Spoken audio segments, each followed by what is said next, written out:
ආයිබෝන් කළ වේ ගන්න ඔයගොල්ලෝ හැමෝම ටෙක්සරල්ගේ YouTube channel එකට ඉතින් මේ HTML web development essentials එකේ 21 වෙනි වීඩියෝ එක. ඉතින් අපි කලින් වීඩියෝ එක කතා කරා කොහොමද අපේ කම්පියුටර් එකට Visual Studio Code download කරන්නේ සහ install කරන්නේ කොහොමද? ඒ වගේම live server extension එක install කරන්නේ කොහොමද කියන එක ගැන අපි කතා කරා. ඉතින් මේ වීඩියෝ බලලා එන්න මේ වීඩියෝ බලන්න කලින් එතෙන්දී අපි අත්‍යවශ්‍ය දේවල් කීපයක් ගැන අපි කතා කරා. හරි.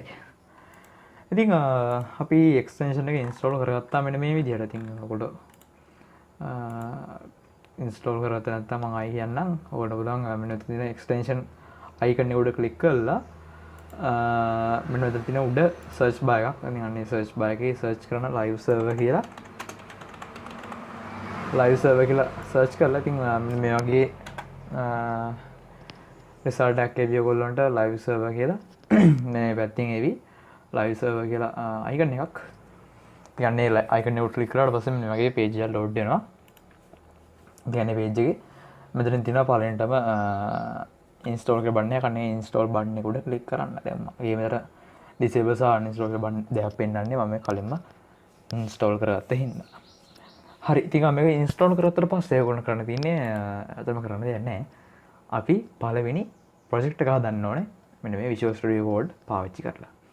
ඉතින් ඕපන් කරගත්තට පස්සේ මෙන්න මේ වගේ වින්ඩෝ එකක් තියෙන්නේ. ගොඩක් වෙලාවට මෙතනින් සමහර දැන් ඕගොල්ලන්ට මෙතනින් ලොඩ් වෙන්න පුළුවන් get started කියලා අලුත් page එකක්. ඉතින් අන්නේ close කරලා දාන්න වැඩක් නැහැ. හරි. අපි අලුත්ම ප්‍රොජෙක්ට් එකක් හදා ගන්න ඕනේ. ඉතින් අන්නේ අලුත් ප්‍රොජෙක්ට් එකක් හදන්න ඕගොල්ලන්ට පුළුවන් මෙතන තියෙනවා file කියලා option එක. අනේ ෆයිල් කියන ඔප්ෂන් එකට ක්ලික් කරන්න. ක්ලික් කරලා පස්සේ මෙන්න වගේ ඔප්ෂන් බර ගණක් එනවා මේ විදිහට. එතනින් මෙන්න මේ open folder කියන එක උඩ ක්ලික් කරන්න. open folder. අපි කරේ ෆයිල් වලට ගියා open folder කියන උඩ ක්ලික් කරා. ඉතින් මේ විදිහට ක්ලික් කරාට පස්සේ මෙන්න මේ වගේ open folder එකට dialog box එකක් එනවා. මෙන්න මේ dialog box එකේ අපේ project එක save කරන්න ඕනේ. path එක select කරන්න ඕනේ. ඉතින් ඒකට මම path එකක් select කරගන්න programming web development වල මම අලුතෙන් folder එකක් හදාගන්න. ඉතින් ඔයගොල්ලෝ අලුතෙන් folder එකක් හදාගන්න එක ගොඩක් හොඳයි. නැත්නම් තියෙන දර නිකන් ඔය save කරන්න ගියොත් වැඩේ හරියන්නේ නැහැ. ඉතින් ඒකින්ද අලුත් folder එකක් ඔයගොල්ලෝ හදාගන්න ඕනේ. ඔයගොල්ලන්ට පුළුවන් මේ folder එකේ select කරගත්ත folder එක කියන්නේ ඔයගොල්ලෝ අදාළ path එකේ ඉස්සන right click කරලා folder කියන option එක click කරන්න. ඉතින් එතන ඔයගොල්ලෝ පුළුවන් කැමති නමක් දෙන්න folder එකකට. මම දෙන්නම් YouTube VS Code කියලා ඔන්නම දෙන්නම්කෝ. මට ඇත්තට මතක වෙන්නේ දාන්න හොඳ නමක්. හරි. ඉතින් මේ විදිහට මම folder එක හදාගත්තා. ඉතින් මෙන්න මේ folder එක select කරලා මේ පහළින් දෙන select folder කියන එකට click කරා. එහෙම වුණාට පස්සේ පොඩි වෙනස්කමක් එන්නේ නැති අපේ වින්ඩෝ එකට සහ මෙන්න මේ වගේ අතර මේක notification එකක් කියන්න බෑ. question box එකේ නම මේ විදිහට do you trust the authors of the file in this folder. ඉතින් මේ authentication එක මේ ගන්න. ඉතින් trust කරන්න කියන්න පුළුවන් අපිට. මෙන්න මෙතන තියෙන check box උඩ click කරන trust the authors of all files in the parent folder webdev. එහෙම ටික එක දාලා මෙතන yes I trust the authors කියන එකට ක්ලික් කරා. හරි. ඉතින් අපේ ප්‍රොජෙක්ට් එක හැදිලා ඉවරයි. සරලවම. අපිට දැන් තියෙන්නේ හරි අපි මේක ක්ලෝස් කරගමු. ඉතින් මේ get started කියන page එක load වෙලා දිනා මෙන්න මේ විදිහට. මම දැනට open කරගත්ත කමිට කලින් open කරලා තියෙන folders ටික මට මේ පැත්තේ බලන්න පුළුවන්. recent යටතේ සහ මේ start යටතේ මට new file open folder clone git repository open the work through කියලා මට මේ option කීපයක් දීලා තියෙනවා. ඉතින් මම close කරලා දාන්න ඕනේ නැහැ ඒක. හරි. ඉතින් අපි දැන් කරන්න ඕනේ පළවෙනි HTML page එක හදාගන්න එක. ඉතින් HTML page එක හදාගන්න ඔයගොල්ලෝ බොහොම සරලව පුළුවන්. මෙන්න මේ අපි මේකට කියනවා project window එක කියලා. මේ project window එකේ උඩ right click කරලා මෙන්න මේ new file කියන උඩ click කරන්න පුළුවන් ඔයගොල්ලන්ට. මම ආයි කියන්න. මෙන්න මේ project window එක උඩ හිස් තැනක right click කරන්න. right click කරලා පස්සේ මෙන්න මෙතන තියෙනවා new file කියලා option එක. ඉතින් අන්න ඒකට click කරාට පස්සේ අපිට මේකට නමක් දෙන්න පුළුවන්. එහෙම නැත්නම් තවත් විදිහක් තියෙනවා. මෙන්න මේ අපි අර අපි හදාගත්ත ෆයිල් එකේ සහ අපි සිලෙක්ට් කරගත්ත ෆෝල්ඩර් එකේ ඉන්නේ. අපි හදාගත්තේ ෆෝල්ඩර් එක නම YouTube VS Code කියලා. ඉතින් අන්නේ ෆෝල්ඩර් නේම් එකට එහා පැත්තෙන් තියෙන පොඩි අයිකන්ස් හතරක් ඔයාලට පේන ඇති. ඒකෙන් පළවෙනි අයිකන් එක බලන්න පළවෙනි අයිකන් එකේ තියෙන new file කියලා. ඉතින් අන්නේ new file කියන උඩ ක්ලික් කරන්න. ක්ලික් කරාට පස්සේ මෙන්න විතර ඔයගොල්ලන්ට නමක් දෙන්න පුළුවන්. අපේ HTML ෆයිල් එකට. ඉතින් මම දෙන්නම් index කියලා. ඔයාලට පුළුවන් කැමති නමක් දෙන්න. නමුත් මම රෙකමන්ඩ් කරනවා index කියන නම දෙන්න කියලා. හරි. ඊට පස්සේ දැන් මේක HTML ෆයිල් එකක් නෙවෙයි නිකම්ම මේක හැදුවා තියෙන්නේ. මේක HTML ෆයිල් එකක් වෙන්න නම් මෙන්න මේ index එකත් එක්කම .html කියලා දෙන්න ඕන. හරිද? අනිවාර්යයෙන්ම මෙන්න මේ .html කියන එක්ස්ටෙන්ෂන් එක අනිවාර්යෙන් දෙන්න. හරි. මෙහෙම දීලා enter කී එක press කරන්න එක පාරක්. ඉතින් එහෙම press කරලා පස්සේ අපිට මෙන්න මේ විදිහට අපේ HTML ෆයිල් එක load වෙනවා බලා ගන්න පුළුවන්. හරි. ඉතින් අපි ෆයිල් එක හදාගෙන ඉවරයි. අපිට දැන් තියෙන නිකමට මේක කෝඩ් එක ලියන්න පටන් ගන්න. ඉතින් බොහොම සරලයි. මේ විදිහට HTML කියලා යන්න තියෙන්නේ. HTML. ඉතින් ඔයාලා දකින්න ඇති මම HTML කියලා ලිව්වා විතරයි. මට HTML වල closing tag එකත් මේකම ගන්න පුළුවන්. මේක structure එකක් මට හදාන්න යන්න. head එක ඇතුළේ title එකක් දෙන්න ඕනේ. title එක මම දෙන්නම් HTML lesson මේ 21ද කොහෙද? ඔව් 21. හරි අපි head එක හදාගෙන ඉවරයි. ඊළඟට තියෙන්නේ body එක හදාගන්න. body එක හදාගන්න මට පුළුවන් මෙන්න මේ විදිහට දෙන්න. හරි අපි HTML ෆයිල් එක basically අපි හදලා ඉවරයි. අපි දැනට මේ ෆයිල් එක වැඩ තියලා check කරගන්න. මං tag එකක් දෙන්නම් h1 tag එකක්. h1 කියලා දීලා මම text එකක් දෙන්නම්. මොකක්ද දෙන්නේ? hello world කියලා දෙමුනේ. හරි අපි සරලම page එකක් හදාගෙන ඉවරයි. HTML page එකක්. ඉතින් දැන් ප්‍රශ්නයකදී දැන් කලින් වීඩියෝ එකේ කිව්වනේ මේක රන් කරගන්න පුළුවන් කියලා. මෙහෙම ඒක කොහොමද කරන්නේ කියන එක ගැන අනිවාර්ය ප්‍රශ්නයක් තියෙනෙන්න. ඇත්තටම ඔයගොල්ලෝ හරියටම live server install කරගත්තා නම් ඔයගොල්ලෝ මෙන්න මේ code window එකේ අපි මේ කියන්නේ code window එක කියලා මේ coding කරන කොටස මේ code window එකට right click කරන්න හිස් තැනක click කරාට පස්සේ මේ වගේ option එකක් මේ වගේ menu එකක් එනවා ඇත්තටම මෙන්න මේ menu එකේ පොඩ්ඩක් පහළට එන්න පහළට පස්සේ ඔයගොල්ලෝ option එකක් බලා ගන්න පුළුවන් open with live server කියලා මෙතන option එකක් දීලා තියෙනවා. ඉතින් මෙන්න මේක උඩ එකපාරක් ක්ලික් කරන්න.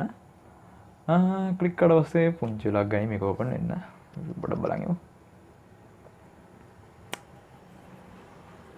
හරි ඉතින් මෙතන ඔකට බලන්න පුළුවන් මට notification එකක් sorry.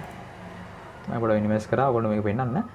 මට notification එකක් ආවා live server is started at port 550 කියලා. sorry 5500.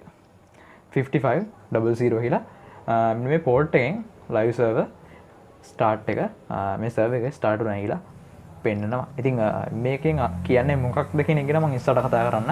ඉතින් මේක දැනට close කරලා දාන්න. හරි ඒ කියන්නේ ඒ notification එක ආවා කියන්නේ අපේ live server එක හරියටම install කරගෙන සහ මේක හරියටම වැඩ කරනවා කියන එක ගැන අපිට හිතන්න පුළුවන්. හරි ඉතින් ඔයගොල්ලෝ වෙන මෙතන output එකක් ඇවිල්ලා තිනවා. hello world. ඉතින් මහා අමුතු දෙයක් නැහැ මෙතන. මම ඔයාලට පුංචි දෙයක් පෙන්නන්න. මේ live server එකේ තියෙන විශේෂත්වයක්. හරි. මම දැන් මේ text එකට අලුත් tag එකක් මම දාන්නම්. paragraph එකක්. පුංචි විශේෂතාවය මෙතන පෙන්නන්න ඕන හින්දා. හරි. මම paragraph එකට දෙන්නම්. This is HTML lesson 21. මේ විදිහට දෙන්න. බලන්න මම save කියන option එක click කරේවත් නැහැ. මම file වලට ගිහිල්ලා save දෙන්න ගියෙත් නැහැ. මම control s keys දෙක press කළා මම save කරේ නැහැ. මම දැන් මේක type කරලා නිකන් ඔහේ තිබ්බ විතරයි. මේක this is HTML21 කියලා මේ මම දැන් මේ ලියපු ටෙක්ස්ට් එක කියන්නේ මේ ලියපු පැරග්‍රාෆ් එක ඒ විදිහම වෙලා තිනවා. ඉතින් අන්න ඒක මේකේ තියෙන විශේෂ ලක්ෂණය. මට පුංචි දෙයක් කියන්නම තුනා. එතන මේක වෙන්නේ අපි මේ ෆයිල් එක සේව් කරනකොට. මේ ෆයිල් එක සේව් කරනකොට මේ page එක refresh වෙනවා. දැන් මේක ඔටෝ මේක මේ සේව් වෙන්න ගියේ මම මේකේ ඔටෝ සේව් ඔප්ෂන් එක දාලා තියෙන හින්දා. හරිද? දැන් ඔයගොල්ලන්ට පුළුවන් ඔටෝ සේව් ඔප්ෂන් එක දාලා මේකේ enable කරන්න. ඔයගොල්ලන්ට පුළුවන් මම පෙන්නන්න. මේ ඔටෝ සේව් ඔප්ෂන් එක enable කරන්න. ඔයගොල්ලන්ට පුළුවන් මේ ෆයිල් මෙනු එකේ උඩ ක්ලික් කරන්න. ඒක ගියාට පස්සේ මේ පහලින් තියෙනවා ඔටෝ සේව් කියලා ඔප්ෂන් එක. ඉතින් අන්න ඒක උඩ ක්ලික් කරන්න. ක්ලික් කරාට පස්සේ මේවා ටික් එකක් වෙටි. එහෙම ටික් එකක් වෙල්ල නම් ඔටෝ සේව් ඔප්ෂන් එක enable වෙලා තියෙනවා. ඉතින් මම දැනට මේක disable කරලා දාන්න. මේක පෙන්වන්න ඕනේ හින්දා. හරි. ඔන්න දැන් මෙහෙම එකක් වෙන්නේ. ඔන්න දැන් බලන්න ඔන්න දැන් මේක අයින් කරනවා. P කියන ටැග් එක. හරි. ඔන්න දැන් මම මේක සේව් කරනවා අපේ කෝඩ් එක. ඔන්න බලන්න සේව් කරා විතරයි මේ page එක ඔටෝ රීලෝඩ් වෙලා මට hello world කියලා විතරක් output එකක් වෙලා තියෙනවා. මම ආයෙ පෙන්නන්නම් ඒක. ඔන්න මම දැන් අර delete කරපු මම ආයෙ අරගත්තා. මම මේක සේව් කරගෙන ඉන්නේ. ඔන්න බලන්න මම දැන් මේක සේව් කරනවා. ඔන්න සේව් කරනවත් එක්කම මෙන්න මේ HTML page එකත් ඔටෝ රීලෝඩ් වෙනවා. ඉතින් මේක HTML live server එකේ තියෙන විශේෂ ලක්ෂණයක් සහ ගොඩක් හොඳ පහසුකමක්. මොකද අපි මේක සේව් කළා ඊට පස්සේ මේක browser එකේ ආයි refresh කරගෙන ඉන්නවට වඩා අපිට මේක එක පැත්තකට Visual Studio Code එකක් දාගෙන ඊට පස්සේ අනිත් පැත්තෙන් web browser එකත් මෙහෙම open කරගෙන අපිට මේ කෝඩ් එක ලියලා මේක සේව් කර ඉන්න. සේව් කරගත්ත ගමන් මේ පැත්තේ ප්‍රිවිව් එකත් අපිට බලා ගන්න පුළුවන් අපි ලියන කෝඩ් එකට අනුව. ඉතින් මේක ගොඩක් හොඳ විශේෂ ලක්ෂණයක් සහ ගොඩක් හොඳ පහසුකමක් live server extension එකත් එක්ක එන. ඉතින් තවත් පුංචි හින්ට් එකක් මම ගෙල් දෙන්නම් පුංචි ට්‍රික් එකක් අතරම. දැන් අපි මේ ඔක්කොම කෝඩ් ටයිප් කරානේ. කියන්නේ මේ ඔක්කොම HTML කෝඩ් ටයිප් කරා. එහෙම නැතුව අපිට පුළුවන් තනි කී එකක් ප්‍රෙස් කරලා කීස් දෙකක් ප්‍රෙස් කරලා මේ සම්පූර්ණ HTML කෝඩ් එකම ලබා ගන්න පුළුවන්. ඉතින් අන්න ඒක කරන්න මෙන්න මේ විදිහට. බොහොම සරලයි. ඔකට බලා ගන්න පුළුවන් shift key එකත් එක්ක මේ උඩ දින එක කෙනෙක් කී එක ප්‍රෙස් කරන්න. ඒ කියන්නේ හර්ෂ ආදී ලකුණ අරගන්න මෙන්න මේ විදිහට. හරිද? හර්ෂ ආදී ලකුණ. හර්ෂ ආදී ලකුණ කියන්නේ මේක. නෑ විශ්ම ආදී ලකුණනේ. හරි මොකක් හරි මම දැන් ওই නම් දෙක මේකයි මම හිතන්නේ. විශ්ම ආදී ලකුණු මේ විදිහට අරගන්න පුළුවන්. ඔකට පුළුවන් shift key එකත් එක්ක මේ උඩ functional keys වලට පහලින් තියෙන මෙන්න මේ එක කියලා මාක් කරලා තියෙන ලකුණ press කරන්න. يعني shift key එකත් එක්ක මේක press කරන්න ඕනේ. එහෙම කරලා පස්සේ අපිට මේ වගේ suggestion එකක් එනවා.